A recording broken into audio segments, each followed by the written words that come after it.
Good afternoon. Can you hear me? Great. Well, welcome to today's special announcement.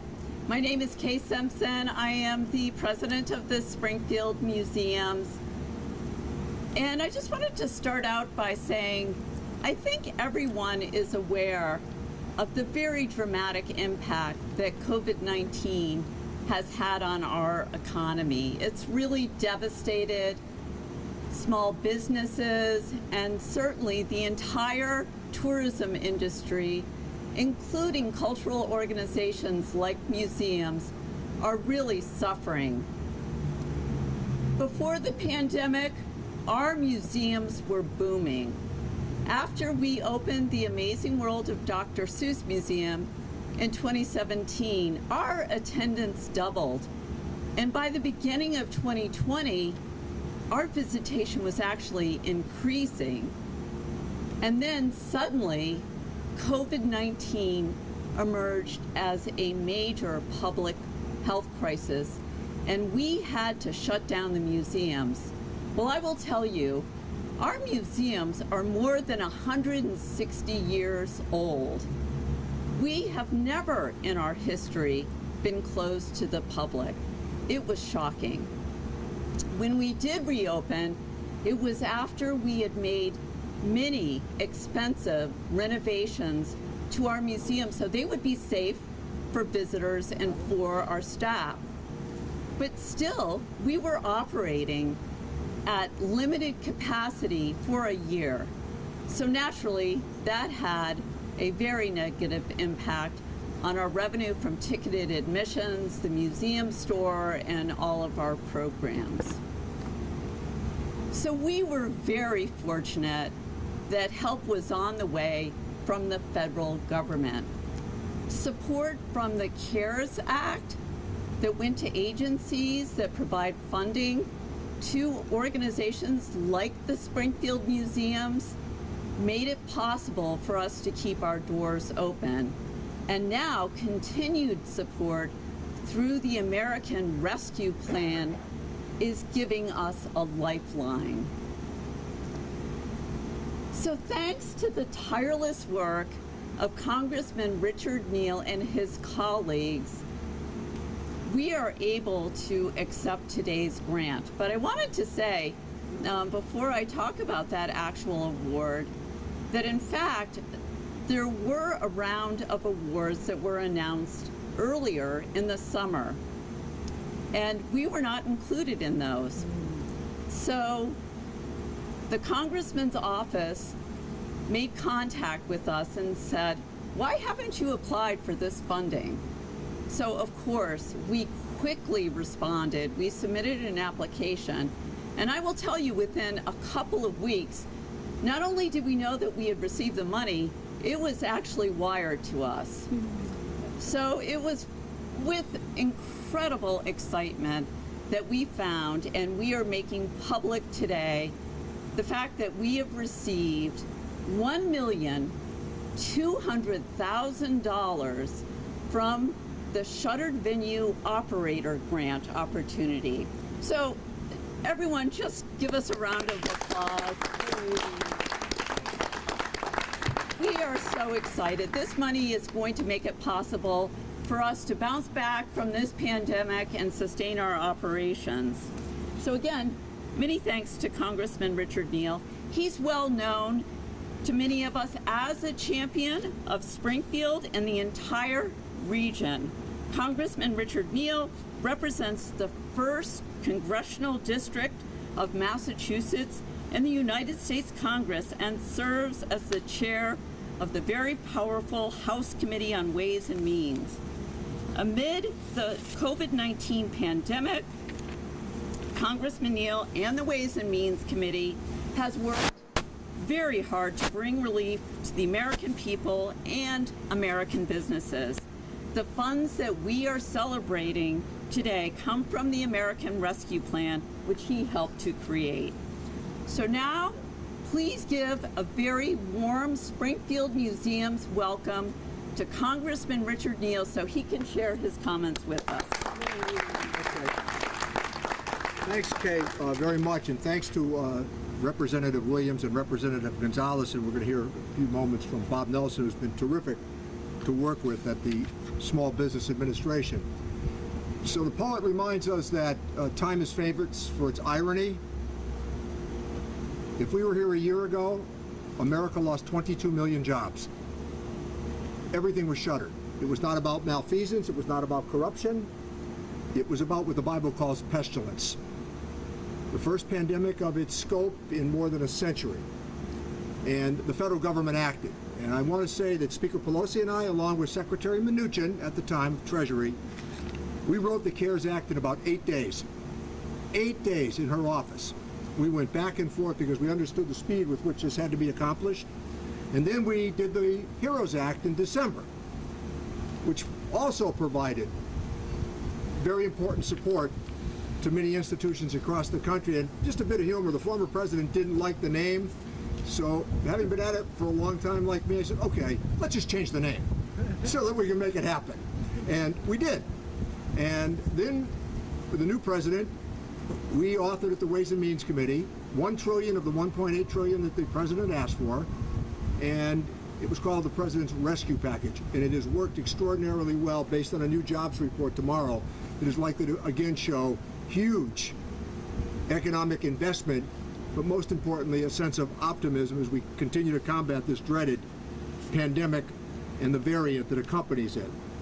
So the $1.2 million that's coming here, as Kay noted, to this extraordinary achievement, and the benefactors' names who adorn these buildings, we should always take note of, because we are custodians of that legacy. They're the ones that helped launch the museums, an attraction that now is the envy of any city of this size in America and across the Northeast, one of the best. I think I had an opportunity to meet Ted Geisel here during my time as mayor, and I think he would say the Quadrangle is everybody's neighborhood. And I think that's what we're witnessing here today as well. There are now about 31 venues who have received almost $28 million in this round from the federal government. And many, again, adorn central and western Massachusetts. Call attention to this because people frequently will ask about the size and scope of government. As I noted a couple of days ago, we've argued about the size and scope of government since our founding. From the American Revolution through the Civil War, we have argued about the size of the federal government. And in this instance here, what's unique about it, however, in at least the first 2 rounds of federal aid, there was broad agreement on a bipartisan basis as to what had to be done. On the CARES Act, I think only 4 people in the House of Representatives voted against it. And in the rescue package, that was done with one side, granted, but we felt that it had to be done, and we did it. So just a couple of other notes, because you can tell that of my fondness for the Quadrangle. I'm staring at a Carnegie Library across the street. I dug in on the rehabilitation of the technical high school because I thought it would help the Quadrangle. Built a new federal courthouse, Moshe Safdie, the architect, Mike Ponzer, the federal judge, and then earmarked all the work on the streets around this Quadrangle, with some nudging from the publisher of the Springfield newspaper at the time, Dave Starr, who was always a man of some determination on those sorts of issues. And I call attention to that because the street lighting was tasteful, but we wanted all of it to be welcoming. We wanted people to feel welcomed here. My daughter and her children were here during the winter, and they became members after she had a chance to see it again. So I just think it's worth remembering on occasions like this, and I shouldn't miss the idea that these beautiful little statues here, they were all earmarked dollars from the federal government. And I was only too happy, and I remember that day well because a member of a famous political family sharply in a morning program criticized what I, along with his uncle, had done. And I remember saying that I was only too happy to defend it, and I was hoping I was going to be able to do more. Because that's how worthwhile it is when you see the children that have come through here. This is a good day for the Quadrangle. It's a good day for people in western Massachusetts. And we've got a prize here with a legacy that is so rich that it always has to be honored. And the tributes that pour in from people who visit here That's part of the legacy that we are all responsible for. So we're going to hear from Bob Nelson, who has just been spectacular on all of these issues. And I heard a request out there now from somebody from the Springfield, well, I'm going to let him, the Springfield Orchestra. We're going to spend a couple of minutes with you after that. So, Bob? Thank you, Congressman. It's wonderful to be here to congratulate Kay Simpson and the Springfield Museums for the SVOG grant award that you received with the help of the SBA. But I know that Congressman Neal absolutely laser focused, as was mentioned by Kay, with trying to make sure that all entities that were eligible received the SVOG grant dollars in their accounts in short order. And when you think of the impact and how hard these institutions have been affected with the shutdown and with COVID, these grant dollars extremely critical. I can't imagine what life would be like without these fabric of the community institutions. Our live theaters, our stage promoters, movie theaters, all of these different cultural entities that are so important to all of us. So it has been an honor for the entire SBA staff. Oreste Varela, who's my branch manager out here in Springfield, Massachusetts, is with me today. But we are a small agency, and we were tasked with helping to deliver huge dollars, not only through the SVOG grant program, but through the PPP program, the EIDL program, the Restaurant Revitalization Grant Program.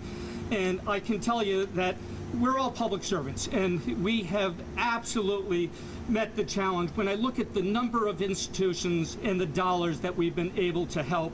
But again, kudos and a testament to Congressman Neal and the work that you've done with the legislation, which is so important in order to help these institutions. I'm a data geek. I'll just share some quick numbers. When you think of SVOG grants across the entire United States, over $11 billion so far. And those dollars continue to come out because we're announcing supplemental awards to institutions that are the hardest hit, who suffered a 70% reduction in revenues from their first quarter of 2019 to the first quarter of 2021. And another stat that I'll just share with you, as far as you think of the size of the institutions, there are a number of large entities who receive some dollars, big names, but 90% of the SVOG grant dollars have gone to small entities that have 50 employees or less. And I know that this is something that was critically important as far as when the legislation was drafted, critically important to the SBA Administrator, Guzman. And but here in Massachusetts, we've done over 300 of these SVOG grants for over $300 million. And again, as Kay mentioned, this is a lifeline to help these institutions to survive and to recover and to thrive as we get back into the new normal. So again, it's my honor and privilege to serve all of you, and happy to be with you today for this celebration. So thank you. And now I think we're going to hear from Bud Williams and Carlos Gonzalez.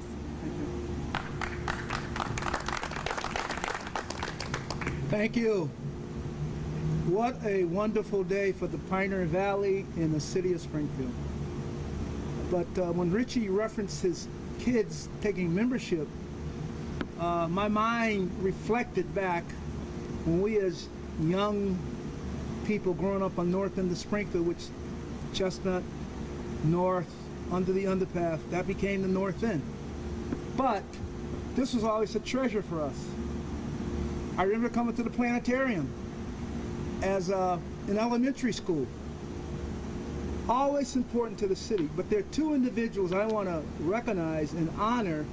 I remember when I first started serving in city council, the library system and the museum system was bankrupt, about ready to go out of business.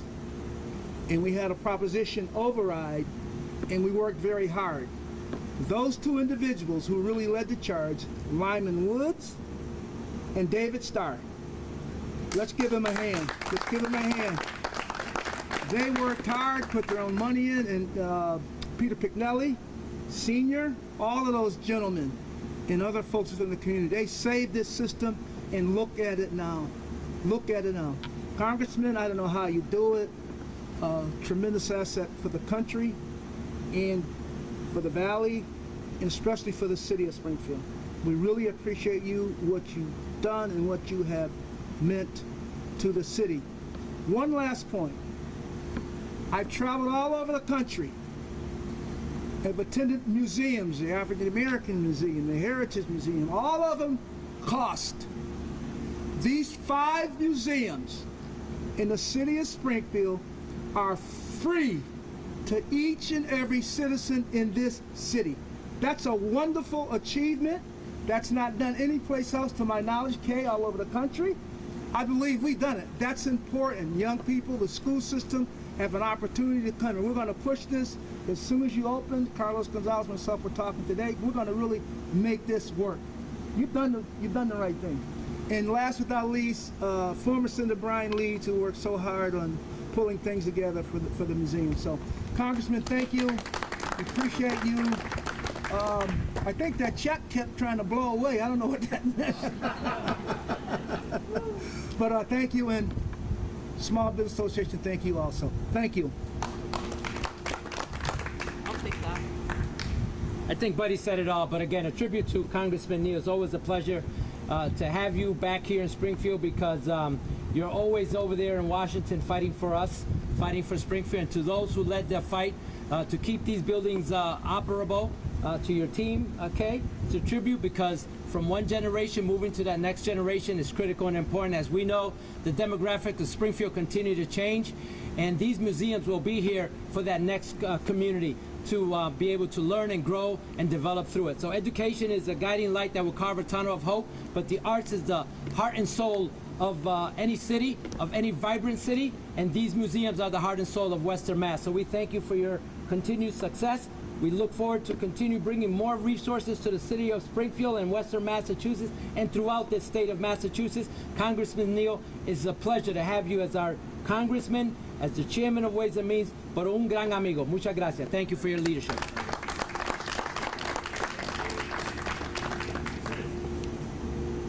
Well, thank you, everyone. We've come to the close of our speaking program. I do want to recognize the trustees who are here, who have come to support us. You all just raise your hands so we can acknowledge you. Thank you so much for your leadership and for your commitment.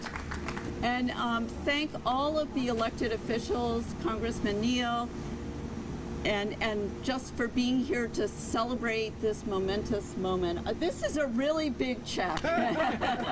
So it is wonderful. Really appreciated. We're very grateful. Thank you. Yes, here, I'm gonna. Bob, come on in here. We're all 5 of us here. Bob, right in the middle. Bob, you'll be. Get in the middle. Okay.